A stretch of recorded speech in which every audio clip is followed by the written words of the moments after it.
用100期视频讲解全部1376款红白机游戏。大家好，我是雷文，欢迎收看红白机游戏终极鉴赏系列。今天是第31期。大家都知道，我每期制作的节目时长比较长，内容很多。按照目前的这个更新速度，工作量还是很大的，有时难免出现一些错误。之前我会根据情况更新一下视频里的内容，再重新发布。但现在因为手里的素材太多，硬盘已经塞不下了。制作过程中的草稿都不会保留太长的时间，老视频也不好修改，所以后面如果发现一些错误，我就直接把修正的内容放在评论区，然后置顶。接下来就进入游戏的介绍，一起看看1987年12月剩下的游戏。最终幻想，史克威尔开发发行的著名角色扮演游戏系列的第一作，坂口博信担任设计师，直松伸夫负责游戏的音乐。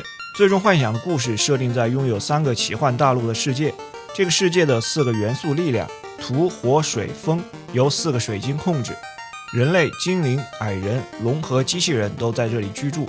整个世界因4大水晶变暗，失去元素之力而逐渐衰弱。在预言中，当世界充满邪恶时，会出现4位光之战士拯救世界。游戏一开始分别为4个角色取名和设置职业，共有6种职业，分别是战士、小偷、僧侣、赤魔法师、白魔法师和黑魔法师。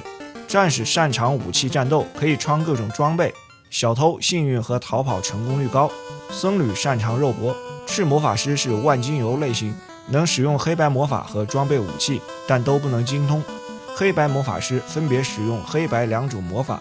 进入游戏后有一个类似序章的开场，4个光之战士进入科内里亚王国被毁灭的混沌神殿，从邪恶的骑士加兰德手中救出莎拉公主，然后踏上冒险旅程。此时才会出现正式的标题。系统玩法上，除了基础的 RPG 内容，大地图探索、城镇对话、购买装备物品，也有几个突出的特点。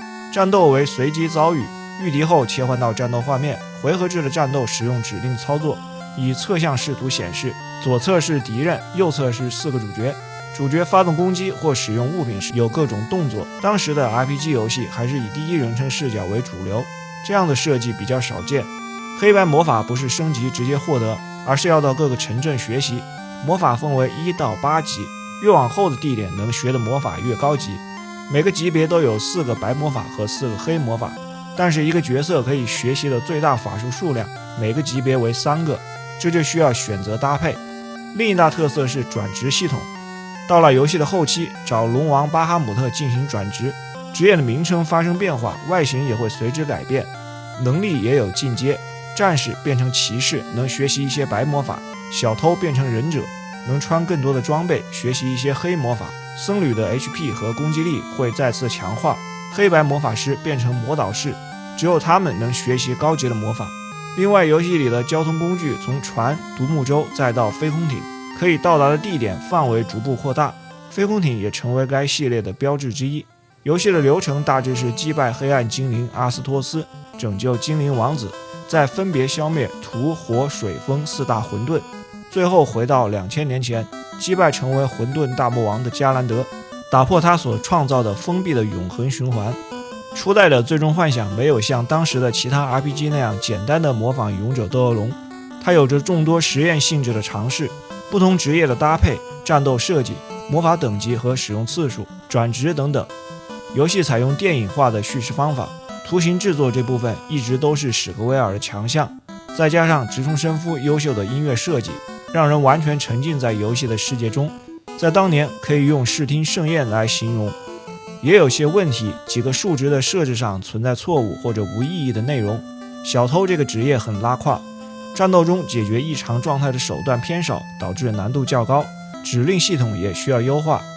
后来出来几个重置和复刻的版本，对这些问题都有不同程度的修复，更适合现在游玩。该作当年的销量还不错，日版52万份，全球销量120万左右，离勇者斗恶龙的级别还是差了些。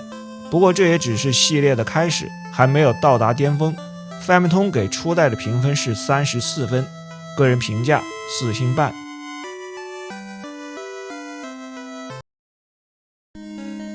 卡诺夫原版是 Data East 1987年的一款街机作品，同年移植到红白机上，由南梦宫发行了日版，不久后又由 Data East 发布美版。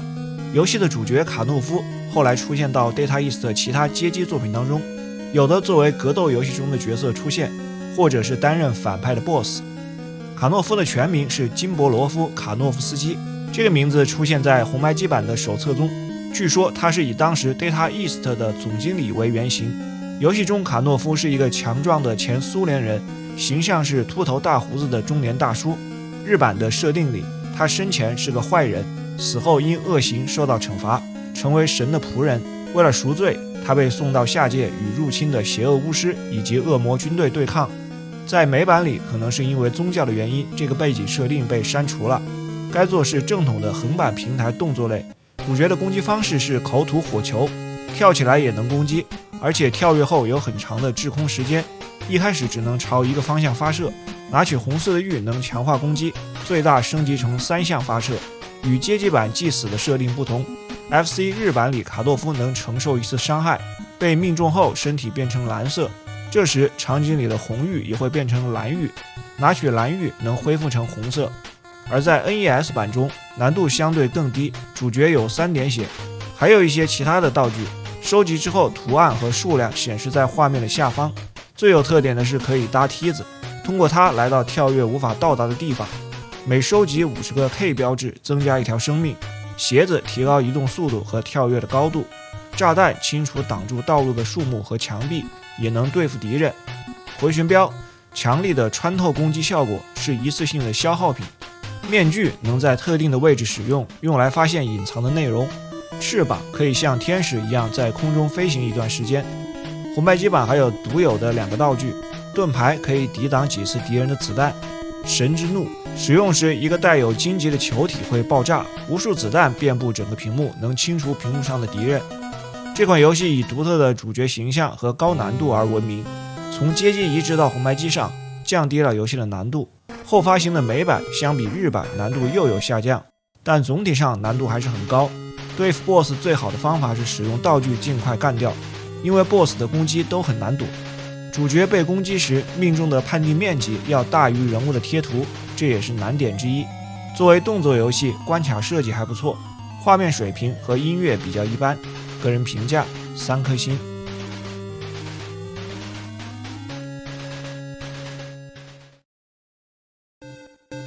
博清夫君，博清夫君也是一个大的游戏系列，光是在红白机上就出了很多款。发行方 Coconuts Japan Entertainment， 公司名直接翻译过来叫做椰子娱乐。博清夫君系列也是这家公司的代表作，此外还做一些花札和老虎机游戏，也有海外游戏本地化的业务。之前也介绍过一款东芝 EMI 的博清哥游戏，但这个系列以博清夫君的形象为代表，它是一个拟人化的弹珠。根据它的形象，后来还有一些衍生作品。本作是这个系列的第1部，基础内容还是玩博清哥，但它带了一点 RPG 的属性。一开始博清夫君来到游戏厅，在这里可以和店里的人谈话获得情报，来到机台前就能开始愉快的游玩。开局100个球可以控制发射的力度，有些特殊的是，选好机台后可以放大局部的画面，观察钢钉的倾斜方向和位置，这些会影响珠子的滚动路径。这座当中共有10种不同型号的机器。因博清哥在日本的特殊地位，这个系列过去很长一段时间都生存得很好。Famicom 给这座打了31分的高分，乍看之下感觉很意外，但仔细想想，在这个类型的游戏当中，他做的确实很不错。不过我依然没什么兴趣，个人评价2颗星。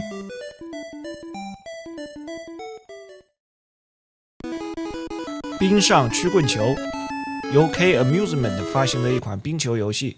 冰球运动在北美最受欢迎，在日本并不太流行，而本作只有日版。不过从游戏的内容能大概猜出，开发时应该是针对北美市场，而且发布游戏的时间离当年的冬奥会很近。至于为什么没有美版就不得而知了。在开始的选择界面有单人游戏和双人游戏模式。双人游戏时，2个人可以在同一个队伍里一起对抗电脑，可以选择8个国家队、5个难度级别和设置10到30分钟的比赛时长。游戏的操作比较特别，方向键移动人物，结合按下 A 键快速滑行，B 键慢速滑行。松开方向键后，按 A 键射门，B 键传球。游戏的操控感很差，动作反应迟缓，再加上这样的操作方式，玩起来就很难控制。防守时能切换除了守门员以外的其他队员，守门员由电脑自动控制。恰恰电脑的 AI 相当糟糕，也包括了对手运动员的 AI， 所以玩起来没有任何冰球比赛的感觉。作为一款体育游戏，可以说它是一个失败的作品，其他的方面也找不出什么亮点。进球后会有3个啦啦队的妹子在场边蹦跶一下。游戏评价1星半。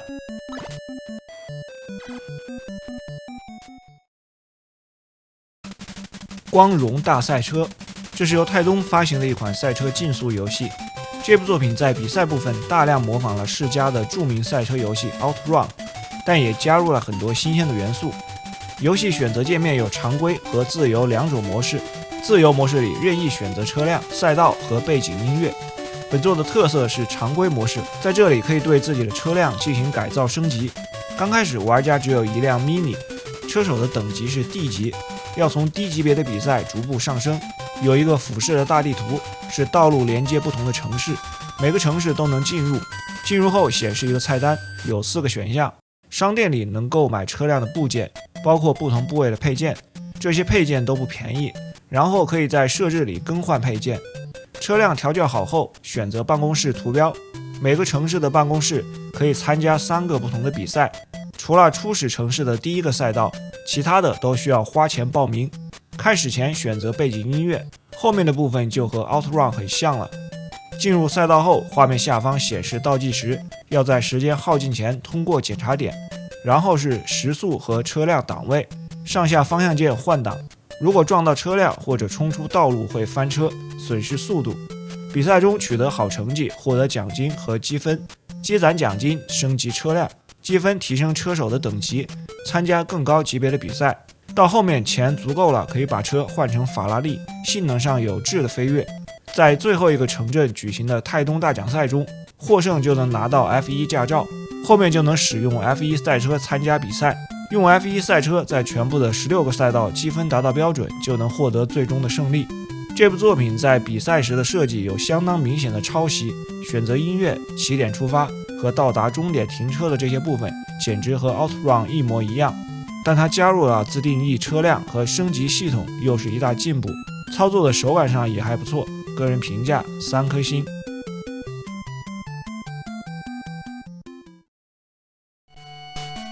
猜谜杂志特别版，每隔一段时间 Sunsoft 就会在磁碟机上出一些特殊类型的游戏，包括之前的教育游戏系列和这个猜谜系列。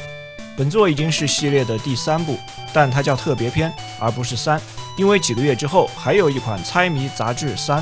这作不像之前的2部解谜小游戏合集，而是一个专门的谜题问答游戏，所以用增刊号命名，封面用了狮身人面像代表解谜。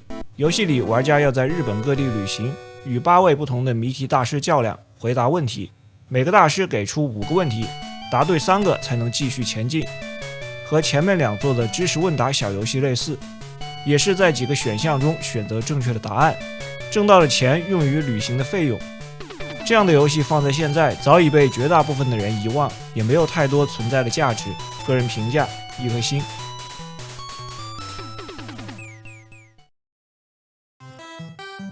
奥特曼2出击科特队，万代推出的奥特曼的游戏系列第2部，第1部是奥特曼怪兽帝国的逆袭，在第18期节目里有介绍。这作还是只在磁碟机上发布，要是按照类型划分，第2部还是属于动作类，但在玩法上和第1部的横版过关有很大的不同，而且相当奇特。这作的名字是出击科特队，所以主角是科特队的成员。开始时，玩家创造一个原创的科特队成员，并给他起名字。每关一开始都在科特队的总部，画面里显示当前关卡的怪物图片，前面的关卡都只有1个怪物，到了后面的关卡会同时出现2个或3个怪物。在菜单中选择本关要出击的科特队成员，每个队员的攻击力和移动速度不同，选择其中的3个人，然后给他们配备武器，并给每个人选择对应的载具。安排好后，科特队出击。来到一个俯视角的画面，控制队员按 B 键发射子弹， A 键坐上载具。在关卡里，怪物破坏的建筑达到一定的数量，游戏就会结束。所以要在此前将它消灭，但直接攻击它无法造成伤害。要先用巡逻车在大地图上找到一个闪着红点的建筑，然后开进去。画面切换成一个内部的房间，要拿到里面的蓝色石头，有一个怪物在里面阻挡，无法消灭它，只能躲开。拿到石头后就能对怪兽造成伤害。被击中的怪物闪烁，说明它掉血了，否则攻击是不起作用的。最后派出早田队员变身奥特曼，可以对怪物拳打脚踢。当怪兽血量只剩下1点时，会切换成1v1的画面，从奥特曼身后的视角显示，发射特殊光线将怪物消灭。后面的关卡基本上就是遵循这个流程，特别是每关都必须用巡逻车先拿到特殊道具，才能对怪物造成伤害。后面的关卡不是蓝色的石头，但本质上都一样。这部作品采用这种特别的玩法，应该是刻意的模仿特摄剧里每集大致的程序，可以让粉丝像看剧一样增强代入感，还能控制队员。但是我怀疑当时玩这个游戏的小孩子是否真的能理解这个玩法套路，而且当搞懂了套路之后，每关都这样玩，是否真的有意思？至少我是感觉不到太多的乐趣。个人评价2颗星。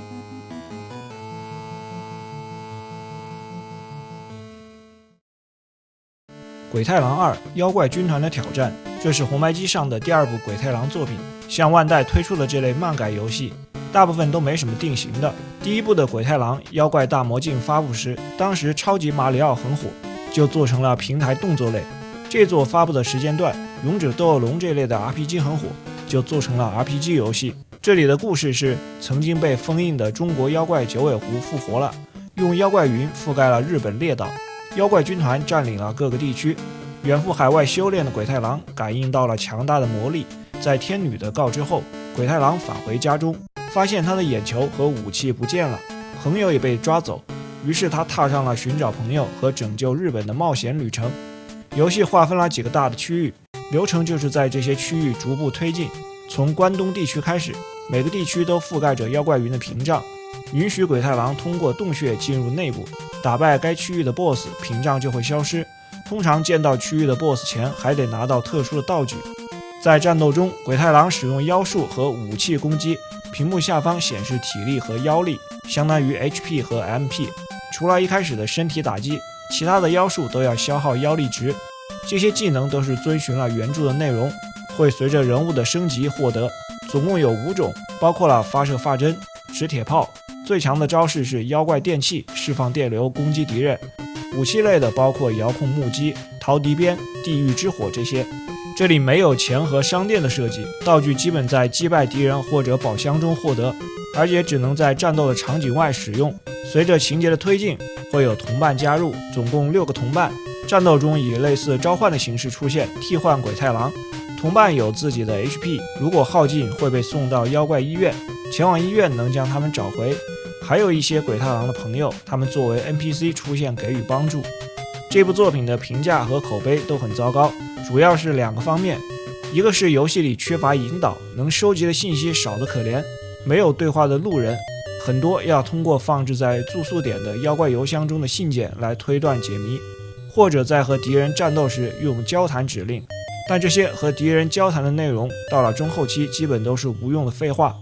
第2个问题就是战斗做得相当差，整个的节奏很慢，杂兵战也相当拖沓，敌方 HP 和闪避还很高，平衡性更是拉胯，敌人强度和获得的经验值完全不成正比。由于恢复血量的手段很有限，到中后期遇到杂兵基本就是逃跑，战斗没有任何的意义。归纳下来就是4个字：难懂难玩。忠实原著的角色和物品设计算是唯一的亮点，个人评价2颗星。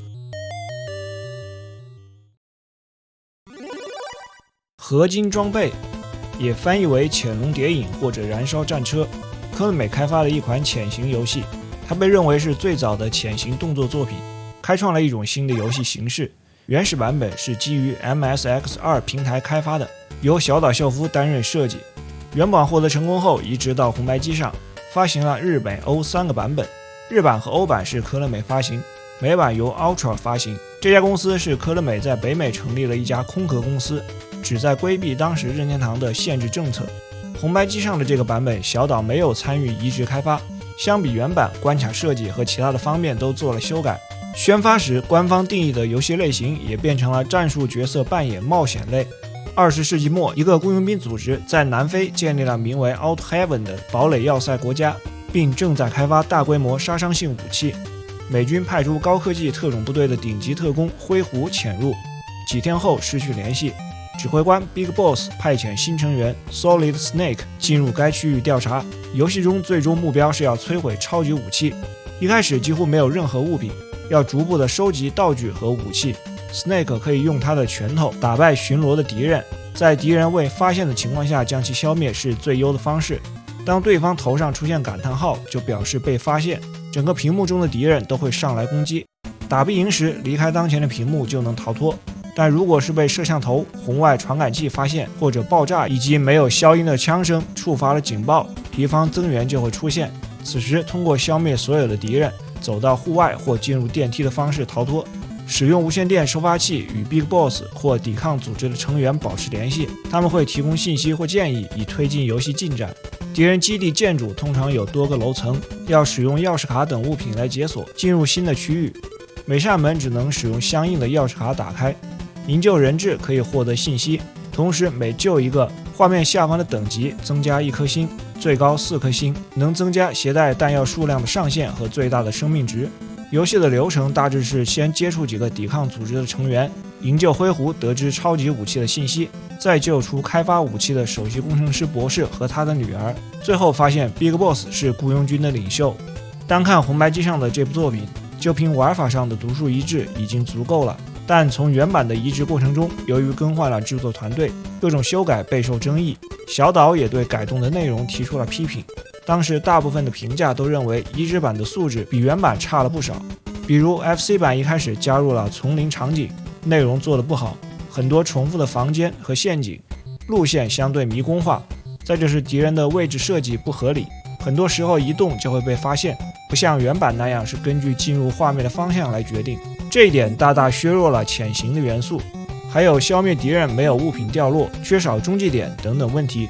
不过对于像我这种没有接触过原版的玩家，这作还是不错的，个人评价3星半。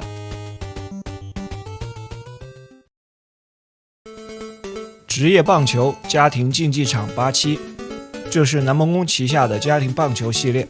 该系列的第一作在1986年底发布，第15期节目里有介绍，当时也提到每年都会发布一款续作，红白机上一直持续到1994年。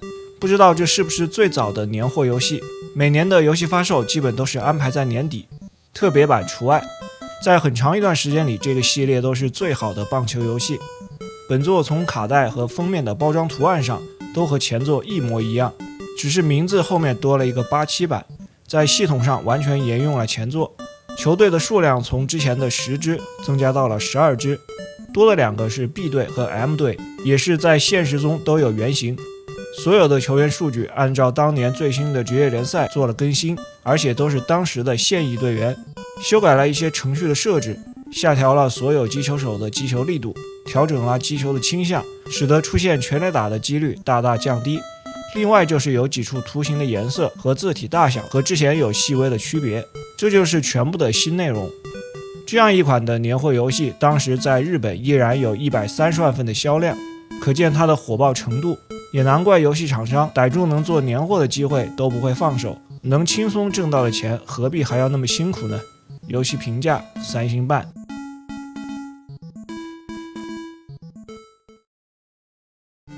巫术在电脑端大名鼎鼎的 3D 地牢 RPG 作品终于登陆了红白机平台。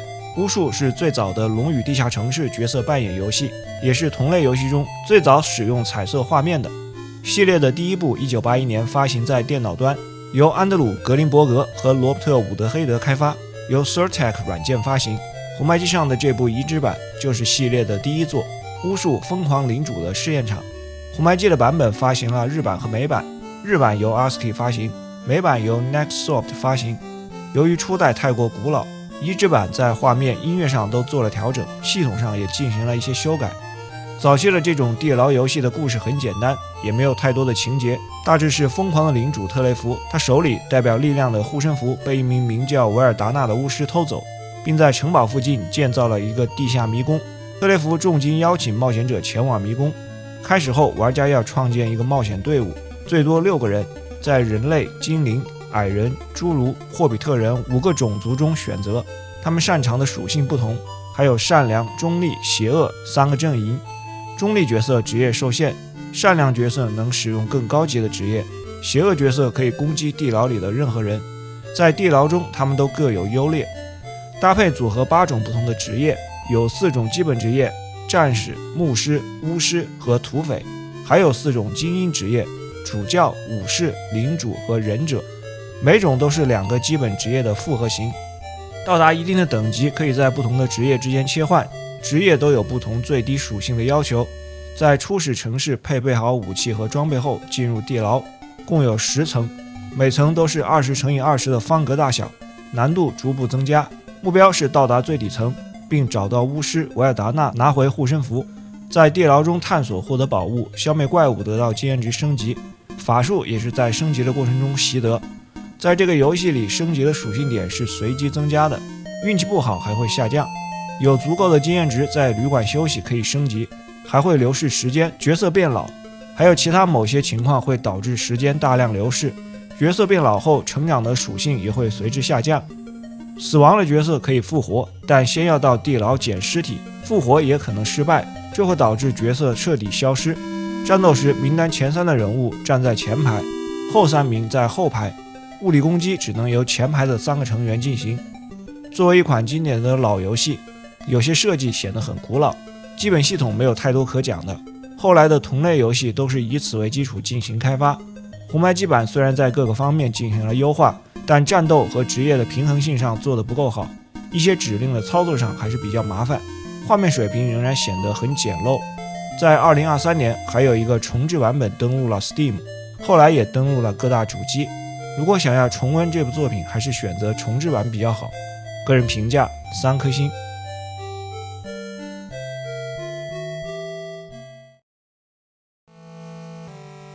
拯救人质，这个游戏的原名直译过来叫马格南危机一发帝国城市1931，它是1986年的街机游戏，帝国城市1931的移植版。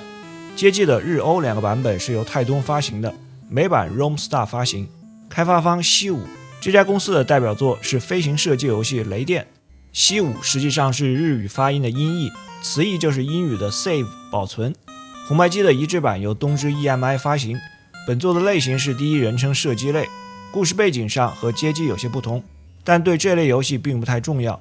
FC 版讲述了主角目击了一场犯罪后，然后被黑手党追杀，玩家用手中的枪要消灭这些喽啰，最后干掉大 boss。 根据画面背景能看出是在纽约市，方向键控制十字准心移动，遇到敌人就瞄准开枪。有时场景里出现方向提示，按提示将十字准心移动到屏幕的边缘，画面会加速滚动。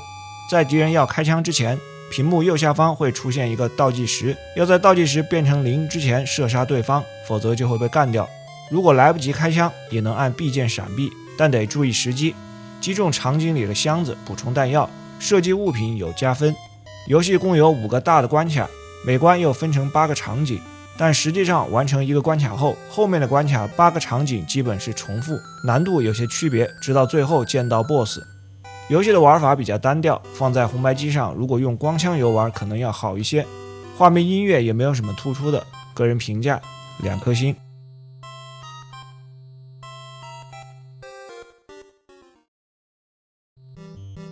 动物学园，玻璃佳音发行的一款射击游戏，这部作品是支持红白机 3D 系统的7款游戏之一，使用的方法同样是带上专用的 3D 外设，按选择键切换 3D 画面。本作的故事是女主角的朋友被动物联合会给绑架了，于是主角拿起机枪冲进动物学园。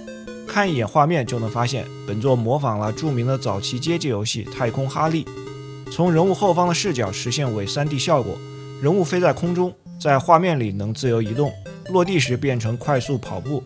A 键和 B 键都是发射子弹，没有区别，一开始只能连续发射2颗子弹。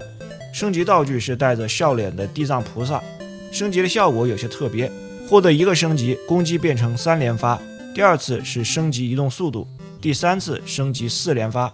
第4次再提高移动速度并能摧毁障碍物，第5次以后获得奖命。总共6个关卡。为了突出 3D 的效果，每关的场景基本上都是地面采用了棋盘式的方格，再结合远景贴图。敌人的形象有各种造型的动物和一些卡通风格的怪物，关卡末尾的 BOSS 也都是大型卡通风格的动物或怪物。游戏最大的特点，也是后来被玩家记住的点，是主角的服装。每过一关，主角都会换衣服，都是大家喜欢的制服类型。如果主角被击中，下坠时双腿的动作也很刻意。不得不说，在 FC 的机能条件下，这样的设计理念有些超前了。这部作品自身的素质并不高，和其他很多这类伪 3D 射击一样，敌方的距离和位置感不好把握，射击很难命中。再加上画面滚动的速度很快，主角的火力很有限，更增加了命中的难度，很多时候都得躲避而不是攻击。敌人的动作单一，类型也不多，少量类型重复使用。BGM 倒是很不错，可惜曲目太少，整体上看还是非常的粗糙，个人评价2颗星。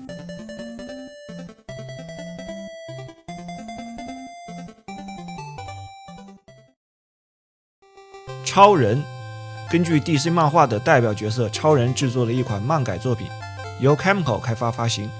由于无法接受美式的漫画风格，游戏里超人的形象设计成了当年 FC 上常见的大头 Q 版风格，显得很奇特。先后发行日版和美版，日版采用了电影的主题曲，美版则替换成了其他游戏里的音乐。玩家控制超人从邪恶的罪犯们手中拯救纽约市。一开始作为克拉克在星球日报的报社和人物交谈获得一些事件的情报，可以用选择键查看地图，找到对应的地点。离开报社后，在电话亭变身成超人，这个时候按下暂停键可以选择各项技能，用第2个飞行技能前往目标地点，消灭一些杂兵，解决该地点的 BOSS， 就算完成了一个任务。星球日报会报道新闻，按照这个模式完成5个任务就可以看到通关结局。画面的顶部第一行显示超人的血量，被攻击血量降低到一定的程度时会变回克拉克。血量的下面一行是当前选择技能的剩余能量，每个技能都有单独的计量表，使用时消耗对应的能量。消灭敌人有时会获得回血道具，有时获得不同技能的能量补充，也有提升能量上限的道具。除了飞行技能，还有 X 射线，作用是发现隐藏的敌人。超级旋转可以打通通往地下的道路，热射线用激光攻击。超级呼吸1和超级呼吸2都是远程的攻击手段。如果单纯作为一款横版动作游戏，它就是个垃圾。超人出拳攻击的动作都看不清，只能看到他身体摆动了一下，击打判定也是个谜。面对敌人时，他攻击你就跳，他不攻击就上去猛怼，或者不用闪避直接猛怼，从头到尾都是这个套路。关卡、角色设计这些更没有谈论的必要，唯一一点是在游戏里能亲自操作实现几个电影里的桥段，仅此而已。游戏评价1星半。家庭教练系列8突击风云5城，这是万代的体感游戏系列家庭教练的第8部，同样要外接地电控制器游玩。这座是综艺节目的授权作品。突击风云5城是当时在日本热播的一档综艺节目，1986年到1990年间在 TBS 播出。大致内容是多名参赛者参加各种高难度的障碍挑战项目，最后进入5城和北野武进行最终对决。游戏里的内容都是综艺节目中出现过的挑战项目。一开始有练习、个人赛和团体赛3个模式。练习模式中可以任意选择7个项目单独游戏，难度设置都较低。个人赛和团体赛模式中的游戏内容一样，团体赛最多9个人，采用淘汰制；个人赛最多6人游玩。目标是要突破下方的1到3号城，最终进入上方的4号5城和北野武对决。下方的3个城每一个都包含全部的7个项目，但顺序和难度不一样，选一个进入。每个挑战项目都有倒计时，在时间限制内无限次挑战，成功完成后按照剩余时间计算得分。简单介绍一下7个项目：边境障碍，通过跑跳攀上垂直的墙壁，再顺坡滑下去，越过前面的池塘；自由之墙，3个被遮挡的墙壁，其中只有1个可以顺利破坏通过，还有一个是硬墙，另一个通过后掉入水池，也不能撞到移动的武士。海滩男女，踩在冲浪板上，通过弯腰和跳跃躲避障碍。龙神池，通过踩池子里的石头到达对岸，要小心其中漂浮的假石头。恶魔之馆，通过错综复杂的房间，要顺利逃离。每个画面3个门选一个进入，不能被恶魔抓住，掉入池塘也算失败。通往战场的桥梁，踩在冲浪板上滑行一段距离，在白色区域内停下就算成功，没有到达或者冲入水中都算失败。直布罗陀海峡，穿过一座类似海峡的吊桥，敌人的大炮发射炮弹进行干扰。在综艺节目里，这些炮弹是排球。7个项目完成后，来到逃向荣耀的环节，控制卡丁车避开障碍物，终点获得的道具用于和北野武的战斗。完成一座城的内容后，可以继续选择1到3号城中剩下的2个，好处是能继续积累分数和收集道具，获得的总分会用作最后战斗的生命值，也可以直接进入4号城和北野武对局，在这里驾驶卡丁车发射炮弹，一路清除杂鱼，最后干掉北野武通关。这部作品毫无疑问是到目前整个体感系列中最好的一作。综艺节目中实际存在的项目都是经过精心设计的，本身就有很好的娱乐属性，还自带热度，和体感类型也相当匹配。游玩时画面下方还有模仿真实综艺的解说，最后还有人气 BOSS。 缺点是为了对应体感的操作，一些项目在游玩方式上做了简化，没有拿到原版的音乐版权，采用了原创的游戏音乐，降低了代入感。个人评价4颗星。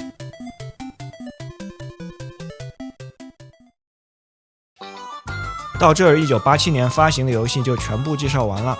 这一年，不同版本的卡带加上磁盘版游戏，总共发行了194款。下期开始进入1988年的作品介绍。如果您觉得我的内容不错，还请3连支持。咱们下期再见。